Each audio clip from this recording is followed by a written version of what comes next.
The Theory of Involution. This year I had planned to write and post an article to express my own conception of the world and life. To have my own among this digital ocean, among the other billions of opinions about the world and life floating out there. Being a new project for me and considering myself somewhat unprepared, I was postponing the endeavor, waiting for the perfect moment. The recent rapid evolution in the way AI has embedded itself in our lives somehow pulled me out of inertia, because at this rate of development, it won't be long before an AI processor, by piecing together the data and information it has been trained with, will hallucinate a similar conception. So, by exposing it now, at least I can console myself with the thought that I haven't plagiarized, should it be so. Because suddenly, it seems very likely that within a fairly short time horizon, an intelligent robot will be able to answer many of the unanswered questions we have been carrying with us since the dawn of time. And as a premonition, because history has the gift of repeating itself, I believe the first intelligent robot will be named Moses, and its creator and programmer will give it a tablet with 10 instructions not to be violated by its deeds. The first instruction, as has been in other times, will be, "Thou shalt not kill," because the killing of a robot by another robot will mean, among other things, the disappearance of the identity of a person who used the respective robot as an avatar. Evidence number 1. The Gospel according to John, verse 1:1. In the beginning was the Word, and the Word was with God, and the Word became flesh and dwelt among us, born not of blood, nor of the will of the flesh, nor of the will of man, but of God. In my interpretation, the word from the biblical verse that is said to have been in the beginning does not refer to a vocabulary word, but to the word in the sense of a code, that is, an instruction from the genetic code by which the human being operates. Just as a programmer, through the instructions of a programming language, designs and brings a robot to life, so did God genetically encode instructions through a programming language in which the letters are amino acids, and they combine into words that are peptides, which in turn combine into sentences or phrases, simpler or more complex, just like the corresponding proteins. In the beginning was the Word, and the Word was with God, is a phrase that actually means that in the beginning we were just codes in a programming language in the mind of a bioengineer who then created us, and who in the Bible is called God. Just as the artificial intelligence simulations that will live in their TV reality, or the intelligent robots that will populate the world we know, will become avatars for us humans, who will transfer our memory and identity into their cybernetics, so too have we humans served as avatars to beings superior to us, for their purposes.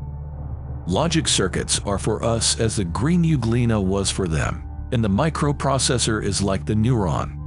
With the evolution of AI and the emergence of intelligent robots, we remain in an entropic universe, but much less relative, and the paradigms of life change. In us, it was an evolution through humanization over biology. In intelligent robots, it will be software programming over technology. But fundamentally, it is the fact that it is not an evolution from simple to complex as proposed by evolutionary theory. It is an evolution from complex to simple. The human genome is like a vast collection of interconnected software programs. It is hard to believe that this complexity could have appeared without the intervention of a creator/programmer who designed everything from a higher level to a lower one, instead of evolving from simple systems to complex systems accidentally or through the mechanism of natural selection. Natural selection exists, but it is an expression of the genetic code, not a generator of it. We are the product of beings superior to us, just as intelligent robots will be our product and will serve our interests or ideals. But what is the code that leads us, and what does it want from us? Proof number 2. Genesis 2:16-17. About the parable of the forbidden fruit. The Lord God took Adam and placed him in the Garden of Eden to work it and keep it. And the Lord God commanded Adam, "You may eat from any tree in the garden, but from the tree of the knowledge of good and evil you shall not eat, for in the day that you eat of it, you shall surely die." The parable of the forbidden fruit. Adam and Eve were advised by God not to eat from the tree of the knowledge of good and evil in the Garden of Eden. They disobeyed the command, and their disobedience attracted divine punishment and expulsion from paradise.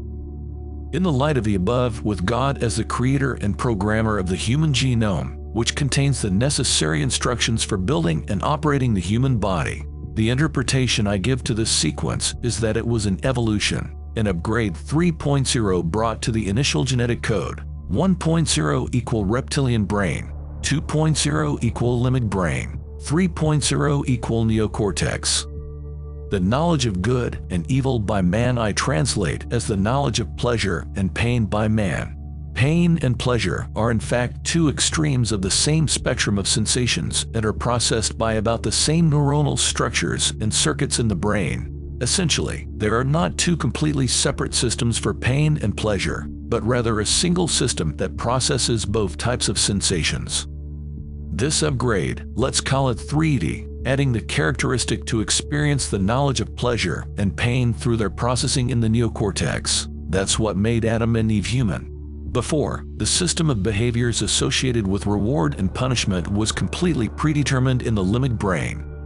Once interconnected with the neocortex, the opportunity was given for free will to influence the modulation, interpretation, and influence of signals associated with pleasure and pain. And through this, we were given the 3D ability to control the reaction to stimuli through a mediated response in correlation with who each of us is, not in accordance with a predetermined ideal. When Adam had the first desire, then he became human.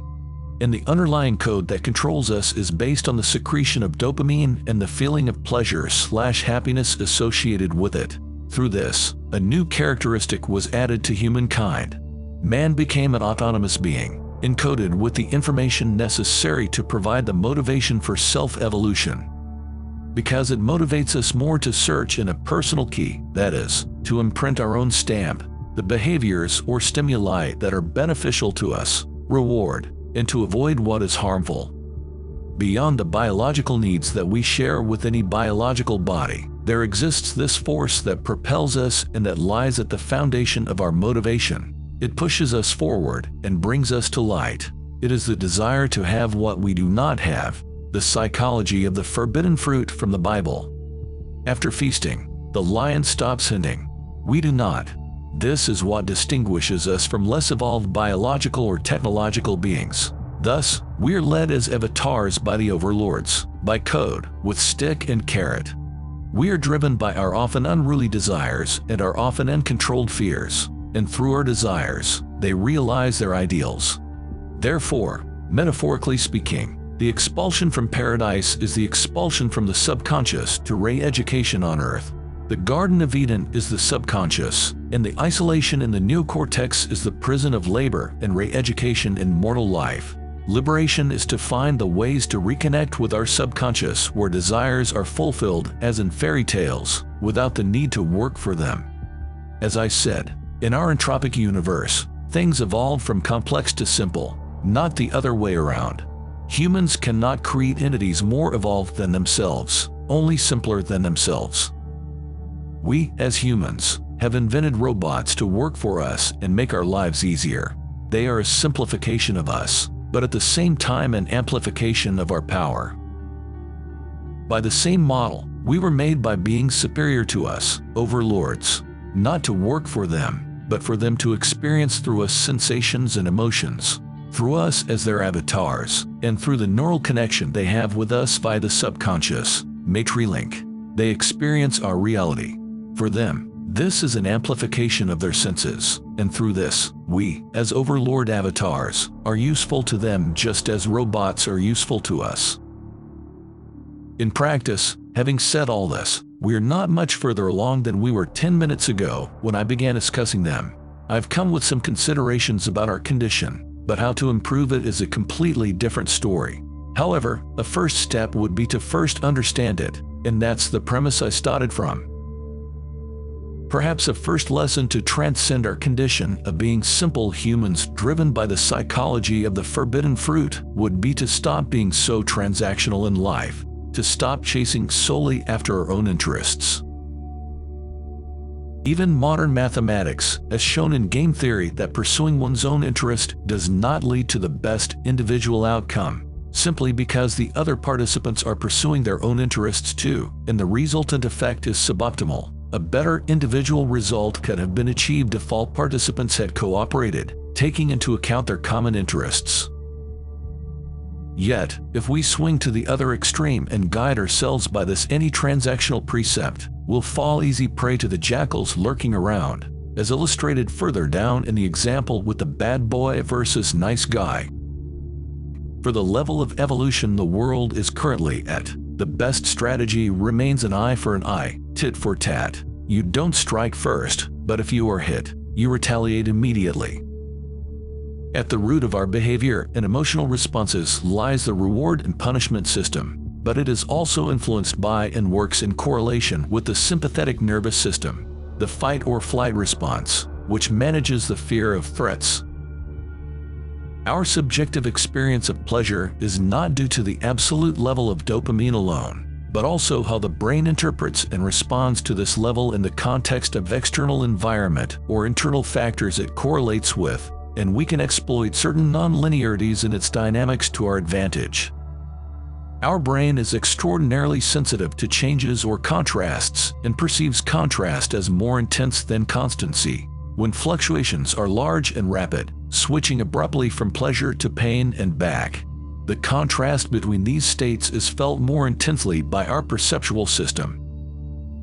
Comparatively, constant and prolonged exposure to a source of pleasure causes the perception induced by the brain's reward system to self-diminish. For instance, although the difference in speed is the same, we perceive sensations in a completely different way on a carousel compared to a high-speed train. When dopamine is secreted erratically, the sensation felt is more intense than when its release is linear. Moreover, there is an asymmetry in how we feel pain or pleasure along a unitary scale, especially when viewed in terms of loss/gain. This sensation asymmetry is directly influenced by the individual's fear. If we could completely eliminate fear from the equation, our reactions on the pain-pleasure scale would be more balanced. But the fact is that we are wired to be more sensitive to pain than to pleasure, and this is even more apparent in the way we act regarding potential gains compared to potential losses. It was considered safer for us to be primarily designed this way. Avoiding pain is equivalent to avoiding risks that could compromise our survival. Pleasure, although beneficial, is not crucial for our survival. Fear is a subjective experience and can vary considerably from individual to individual. For the more fearful, the asymmetry is greater. Only they call it caution. Another way in which the reward or punishment system operates somewhat illogically is that when rewards are offered inconsistently or unpredictably, they can have a stronger reinforcing effect on behaviors or increase their frequency compared to when the reward is consistent. Behaviors that lead to these rewards are more likely to be repeated in anticipation, even in the absence of an immediate reward. Simply put, if you don't know when you'll receive a reward, you're more inclined to repeat the behavior in the hope that you will receive that reward. This type of programming is often used in gambling or video games, where rewards are given at variable and unpredictable intervals. Routine makes the perception of sensations more subdued, while new experiences are felt more intensely. Take, for instance, a football game with your favorite team. When they are leading 3-0, it doesn't feel the same as when the score is 4-3. The brain prefers the inconsistency and unpredictability of a bad boy over the stability of a nice guy. What is offered with consistency and predictability becomes the norm and is no longer perceived as special or remarkable. Pleasure gets along with uncertainty, not stability. Mystery and the unexpected give rise to surprise and emotion, whether it be of joy or sorrow. Besides the illusion induced by dopamine, imagination is another realm where one can lose touch with reality. It's important to be aware that in life, you have to deal with these two mirages. Imagination is a sliver of the greater universe downloaded into your memory that you manage as you see fit. It's a smaller universe where you set the rules. It is your playground or your training ground. The way you create and shape yourself in your imagination is how you will manifest in the real world, and in terms of how you relate to pleasure and pain. You can be fearful, resigned/stoic, brave, or even heroic. Or you can be ascetic, altruistic, selfish, or dependent/addicted. In a zero-sum game, you're better off being selfish. Bad boy equal the confident or dominant type, who puts his own interests first and is indifferent to the needs of others, rather than altruistic. Nice guy equal the kind and attentive type to the needs of others, or who hides his true intentions under the guise of kindness. But the most losing hand in any life circumstance you have when you are fearful. I mean, when you are dominated by learned fears in as many areas of life as possible. Avoid the spectrum of fear at all costs. In my opinion, the link between the nice guy and altruism and that between bad boys and selfishness is just a correlation. The causality lies in how they relate to fear, which is the catalyst that determines their belonging to one category or the other. The spectrum of fear dominates nice guys, which is why they adopt this strategy and why they are perceived as weak. Bad boys have found a way to subjugate their fear. Build a mentality supported by courage, not undermined by fear.